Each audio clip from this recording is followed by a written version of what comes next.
சின்ன மருமகள்ல அடுத்து என்ன நடக்க போகுது அப்படின்னு பார்த்தீங்கன்னா, இங்க பார்த்தா தமிழ் வந்து இந்த மாதிரி வண்டிகள்லாம் எப்படி வந்துச்சு அப்படின்னு சொல்லிட்டு யோசிச்சுக்கிட்டு இருக்காங்க. கிராம மக்கள்லாம் வர்றாங்க. ஐயா, இந்த மாதிரி அந்த ராட்சச வண்டு வெளியில ஒருத்தரையும் போக விட மாட்டேங்குதுயா. மக்கள் யாரும் வெளியே நரம்பல முடியாம ரொம்ப தவிச்சுக்கிட்டு இருக்காங்கயா அப்படின்னு சொல்லிட்டு தமிழ்கிட்ட வந்து அவங்க சொல்லவும், உடனே தமிழ் சொல்றாங்க, இதுக்கு என்னதான் வழி, எங்க இருந்து வருது அப்படின்னு சொல்லிட்டு அவங்க கிட்ட கேட்கவும், அந்த காட்டுக்குள்ள ஒரு பெரிய மரம் இருக்கு. அந்த மரத்துல தான் அந்த வண்டுகளோட மொத்த கூட்டமும் அடங்கி இருக்கு.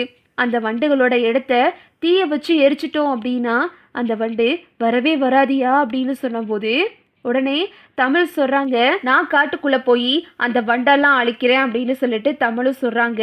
உடனே சேது வந்து நானும் வரேன் அப்படின்னு சொல்லிட்டு சேதுவும் தமிழும் கிளம்பவும், உடனே அங்கிட்டு பார்த்தா ராஜாங்க வந்து, இரியா சேது, நானும் வரேன். நான் ஒரு அமைச்சரா இருந்து இந்த மக்களுக்கு இந்த உதவியை கூட செய்யலைன்னா என்ன, நம்ம 3 பேரும் போவோம் அப்படின்னு சொல்லிட்டு தமிழ் சொல்லவும், உடனே ராஜாங்க வந்து, நீ இருமா, நீ எதுக்கு வர அப்படின்னு சொல்லிட்டு ராஜாங்க சொல்லிக்கிட்டு இருக்காரு. இல்லை மாமா, நான் வந்ததா சரியா இருக்கும் அப்படின்னு சொல்லிட்டு தமிழும் கிளம்புறாங்க. இங்க பார்த்தா அப்பத்தா வந்து, அடியே நீ எதுக்கடி காட்டுக்குள்ளலாம் போற அப்படின்னு சொல்லிட்டு அப்பத்தா சொல்லிக்கிட்டு இருக்காங்க.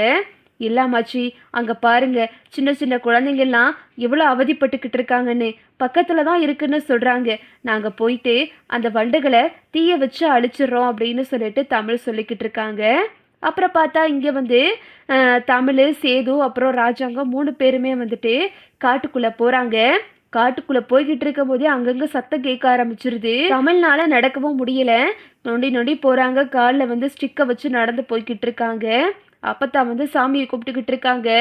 என் பிள்ளைகளுக்கு எதுவும் ஆயிடக்கூடாது கருப்பு, நீதாப்பா என் பிள்ளைகளை காப்பாற்றணும் அப்படின்னு சொல்லிட்டு அப்பத்தான் அழுதுகிட்டு இருக்காங்க. கரெக்டாக வந்து தமிழ் உள்ளே போனதுமே அந்த வண்டு கூட்டங்கள்லாம் வர ஆரம்பிச்சிருது. சேது வந்து தன்னோட கையில் இருக்க தீப்பந்தத்தை வச்சு அந்த வண்டெல்லாம் விரட்ட ஆரம்பிச்சிடுறாரு. ராஜங்கத்தை ரொம்ப கவனமாக கூட்டிகிட்டு வர்றாங்க. அப்புறம் பார்த்தா தமிழ் சொல்கிறாங்க, எங்க அந்த இருக்கே அந்த மரத்துல தான் அந்த வண்டுகள் அதிகமாக இருக்கிற மாதிரி இருக்கு அப்படின்னு தமிழ் சொல்லிக்கிட்டு இருக்காங்க. காட்டுக்குள்ள போகும்போது இந்த கிராம மக்கள்லாம் வந்து இந்த உடைய போட்டுக்கங்க அப்படின்னு சொல்லிட்டு அவங்க வந்து ஒரு சாக்கு பை மாதிரி இருக்க ஒரு உடைய கொடுக்கவும் அதை போட்டுக்கிட்டு 3 பேரும் போயிட்டு அந்த தீப்பந்தத்தை வச்சு அங்க உள்ள வண்டுகள் இருக்கிற இடத்துல காட்டுறாங்க. அந்த வண்டுகள்லாம் மேற்கொண்டு பரவ ஆரம்பிச்சிருது. தமிழை கடிக்க ஆரம்பிச்சிருது. சேது வந்து தமிழை பிடிச்சிக்கிட்டு அந்த வண்டை வந்து தீய வச்சு கொளுத்துறாரு. அங்க கொழுந்து விட்டு எரியுது. தமிழ், சேது, ராஜாங்கம் உடனடியா அந்த இடத்த விட்டு கிளம்பி வர்றாங்க. கரெக்டா தீயணைப்பு துறையினரும் வந்துடுறாங்க. அவங்க வந்து 3 பேரையும் கூட்டிட்டு வெளியே வந்துடுறாங்க. இங்கிட்டு பார்த்தா ஒட்டுமொத்த கிராமமும் அவங்களுக்காக காத்துக்கிட்டு இருக்கு. ரொம்ப நன்றிங்கய்யா, நீங்க மட்டும் இல்லை அப்படின்னா இன்னைக்கு நாங்கெல்லாம் உசுரோடவே இருந்திருக்க முடியாது அப்படின்னு சொல்லிக்கிட்டு இருக்காங்க.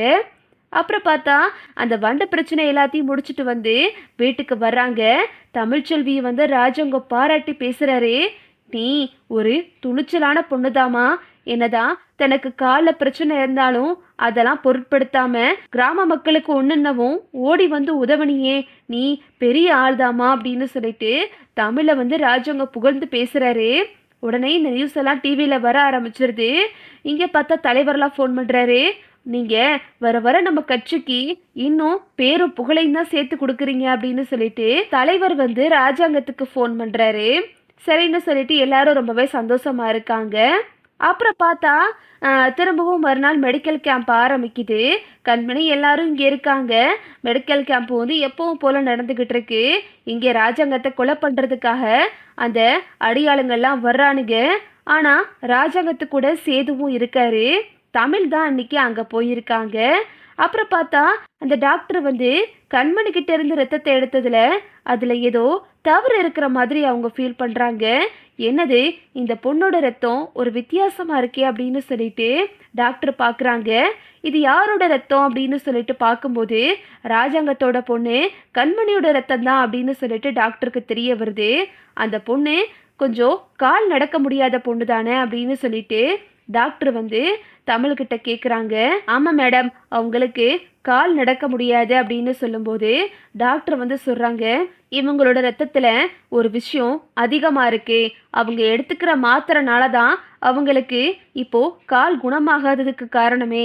இந்த விஷயத்த நம்ம உடனடியாக ராஜாங்க ஐயா கிட்ட சொல்லியே ஆகணும் அப்படின்னு சொல்லிட்டு அந்த மேடம் சொல்கிறாங்க. அப்புறம் பார்த்தா தமிழும் டாக்டர் மேடமும் அங்கேருந்து கிளம்புறாங்க. அப்பத்தான் எல்லாரும் அங்கேருந்து கிளம்பி இங்கே வர்றாங்க. அப்பத்தாவுக்கும் விஷயம் தெரிஞ்சிருது. ஐயோ, அப்போ அந்த புள்ள மாத்திரை சாப்பிட்றதுனால தான் அவள் கால் குணமாகலையா அப்படின்னு சொல்லிட்டு அப்பத்தாவும் பதறிக்கிட்டு வர்றாங்க. இங்கே பார்த்தா எல்லாரும் உட்காந்துருக்குங்க. தமிழோட கிளாஸ் மேடத்தை பார்த்ததுமே ராஜவங்க வந்து, வாங்க மேடம், என்ன விஷயம் இவ்வளோ தூரம் வந்திருக்கீங்க அப்படின்னு கேட்குறாங்க. இல்லைங்கய்யா, இந்த மாதிரி உங்கள் பொண்ணு தானே கண்மணி அப்படின்னு கேட்கவும், ஆமாம், என் பொண்ணு தான் கண்மணி அப்படின்னு ராஜவங்க சொல்கிறாரு. இப்போது அந்த பொண்ணுனால நடக்க முடியல அப்படின்னு கேட்கும்போது, ஆமாம்மா, அது கொஞ்ச நாளாக நடக்கவே முடியல, அந்த பொண்ணு ஊனமாக இருக்காங்க அப்படின்னு சொல்லவும், இல்லைங்கய்யா, நீங்கள் எடுத்த ட்ரீட்மெண்ட்டுக்கு அந்த பொண்ணுக்கு எப்போவோ குணமாக இருக்க வேண்டியது. அந்த பொண்ணுக்கிட்ட இருந்து இரத்த தான முகாமில் இருந்து ரத்தம் எடுத்தாங்க. அந்த ரத்தத்தை டெஸ்ட் பண்ணி பார்த்தா அந்த பொண்ணோட ரத்தத்தில் ஏதோ தவறான ஒரு பொருள் கலந்திருக்க மாதிரி இருக்கு. அதனால தான் அந்த பொண்ணோட கால் இன்னும் சரியாகலை அப்படின்னு சொல்லிட்டு அந்த மேடம் சொல்லவும், என்ன சொல்கிறீங்க அப்படின்னு கண்மணி கேட்குறாங்க. நீங்கள் போய் நீங்கள் எடுத்துக்கிற மாத்திரையெல்லாம் கொண்டு வாங்க அப்படின்னு சொல்லிட்டு கண்மணி கிட்ட டாக்டர் கேட்குறாங்க. அந்த மாத்திரையெல்லாம் கண்மணி எடுத்துகிட்டு வருது. உடனே ஒரு பக்கம் ஈஸ்வரி வந்து முகத்தில் வந்து ஒரு கலவரம் தெரிய ஆரம்பிச்சிருது. என்னடி உன் அத்தைக்காரி ஏதோ பதட்டமாகவே இருக்கா அப்படின்னு சொல்லிட்டு தாமரை கிட்ட சாவித்திரி கேட்குது. தெரியலம்மா அப்படின்னு சாவித்திரி கிட்ட தாமரையும் சொல்லிக்கிட்டு இருக்கு. அப்புறம் பார்த்தா கண்மணி வந்து அவங்க யூஸ் பண்ணுற மாத்திரைலாம் எடுத்துகிட்டு வர்றாங்க. அந்த மாத்திரையை வந்து எடுத்து பார்த்ததுமே டாக்டர் ஷாக் ஆகிடுறாங்க. எனது இந்த மாத்திரை தான் நீங்கள் சாப்பிட்றீங்களா அப்படின்னு சொல்லிட்டு, ஆமாம் மேடம், இந்த மாத்திரை தான் சாப்பிட்றேன் அப்படின்னு அவங்க சொல்லவும், இந்த மாத்திரை என்ன மாத்திரைன்னு தெரியுமா? நீங்கள் கடைசி வரையும் நீங்கள் என்னதான் ட்ரீட்மெண்ட் எடுத்தாலும் உங்களால் நடக்க முடியாது. அதுக்கான மாத்திரை தான் இது. உங்களோட உடல் உறுப்புகளை செயலிழக்க வைக்கிற மாத்திரை. இந்த மாத்திரையை நீங்கள் எங்கே வாங்கினீங்க அப்படின்னு டாக்டர் கேட்குறாங்க. இதை கேட்டதுமே ராஜவங்க அதிர்ச்சி ஆயிடுறாரு. என்ன மேடம் சொல்கிறீங்க அப்படின்னு சொல்லிட்டு இதை கேட்டதுமே கண்மணி வந்து அழுக ஆரம்பிச்சிடுறாங்க. மேடம், இந்த மாத்திரை அப்படிப்பட்ட மாத்திரை இல்லையே அப்படின்னு சொல்லிட்டு கண்மணி வந்து கேட்கவும், உடனே கண்மணிக்கு ஞாபகம் வருது. ஒரு 5 மாதத்துக்கு முன்னாடி நம்மளோட மருந்து சீட்டை வாங்கிட்டு போனது ஈஸ்வரி அத்தை தானே அப்படின்னு சொல்லிட்டு ஈஸ்வரி அத்தை பார்க்குறாங்க. ஈஸ்வரி தான் கண்மணிக்கு இந்த மாதிரி மாத்திரையை வாங்கி கொடுத்து கண்மணியோட காலை நடக்க முடியாமல் ஆக்குனதுக்கு காரணம் ஈஸ்வரி தான். அப்பா, நான் ஒரு 4 மாதத்துக்கு முன்னாடி மருந்து வாங்குறதுக்காக சீட்டை எடுத்துக்கிட்டு இருந்தேன்ப்பா. அப்போ ஈஸ்வரி எத்த வந்து, குடுக்கண்மணி, நான் போஸ்கிட்ட கொடுத்து வாங்கிட்டு வர சொல்கிறேன்னு சொன்னாங்கப்பா. சரின்னு சொல்லிட்டு நானும் கொடுத்து விட்டேன்ப்பா. அவங்க தான் அந்த மாத்திரையை வாங்கி கொடுத்தாங்க அப்படின்னு சொல்லவும் ராஜங்கத்துக்கு கோவம் வந்துடுது. என்ன ஈஸ்வரி இதெல்லாம் அப்படின்னு சொல்லிட்டு ஈஸ்வரி கடத்தில் பலார்னு ஒரு அறை விடுறாரு ராஜாங்கம். இதை பார்த்துட்டு அப்பத்தா எல்லாரும் அழுக ஆரம்பிச்சிடுறாங்க. அடியே, உங்களுக்கெல்லாம் நாங்கள் என்னடி பாவம் பண்ணோம்? நீயும் உன் பிள்ளையும் சேர்ந்து ஒரு பிள்ளையோட வாழ்க்கையை இப்படி கெடுத்திருக்கீங்களடி, பாவி சிரிக்கீங்களா அப்படின்னு சொல்லிட்டு அப்பத்தான் அழுகிறாங்க. மோகனா வந்து, என்ன ஈஸ்வரி இதெல்லாம், என் பிள்ளையோட வாழ்க்கையை நீ இப்படி பண்ணுவேன் நான் நினச்சி கூட பார்க்கல. என் புள்ள நடக்கணும், என் புள்ள எல்லாரையும் மாதிரி இருக்கணும்னு எங்களுக்கு எவ்வளோ ஆசை இருந்திருக்கும். ஆனால் எல்லாத்தையும் கெடுத்தது நீதானே அப்படின்னு சொல்லிட்டு மோகனா வந்து அழுகிறாங்க. அக்கா, இல்லைக்கா அப்படின்னு சொல்லிட்டு ஈஸ்வரி வந்து அப்படியே நாடகம் ஆடிக்கிட்டு இருக்கு. இதுதான் அடுத்தடுத்து நடக்க போகுது. ஓகே விவோஸ், இந்த வீடியோ உங்களுக்கு பிடிச்சிருந்தா லைக் பண்ணுங்கள், ஷேர் பண்ணுங்கள், மறக்காமல் நம்ம சேனலை சப்ஸ்கிரைப் பண்ணிக்கோங்க. தேங்க்ஸ் ஃபார் வாட்சிங்.